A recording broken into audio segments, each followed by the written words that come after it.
புதுசாக அன்றைக்கி ஒரு நாள் வந்து ஒரு ஷூட்டிங் இருந்தது. என்னன்னு பார்த்தீங்கன்னா ஒரு பாட்டுக்கு டான்ஸ் ஆடுறது தான். அதுக்கு வந்து ரிங் லைட் வாங்கியிருக்கேன். புதுசாக தான் வாங்கியிருக்கேன். உங்கள்கிட்ட யார்ட்டையும் சொல்லியிருக்க மாட்டேன். ஸோ இப்போ சொல்கிறேன், நான் ஒரு ரிங் லைட் வாங்கியிருக்கேன். இதோடைய ஸ்டாண்டையும் செட் பண்ணிக்கிட்டேன். இதோட ஒரு கனெக்ஷன் இருக்கலாங்க, அந்த இன்னொரு கனெக்ஷன், அந்த ஒரு கனெக்ஷன் எடுத்துகிட்டு சார்ஜர் போடக்கூடிய கனெக்ஷன் கூட அட்டாச் பண்ணணும். ஸோ நான் சார்ஜர் போடக்கூடிய இது கூடயும் அட்டாச் பண்ணிக்கிட்டேன். இதில் தான் நான் வந்து ஃபோன் வைப்பேன். ஓகேங்களா? Cameraman on the light. பார்த்திங்கன்னா நம்மளோட இதை லைட்டை யார் ஆன் பண்ணான்னு பார்த்தீங்கன்னா கலர் விஜய் தான். ஓகே, இதில் வந்து கலர் சேஞ்ச் ஆகும். ஓகேங்களா? பார்த்தீங்கன்னா தெரியும்.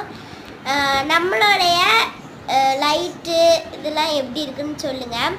நம்மளுடைய லைட்டு செட் பண்ண விஜய் தான்.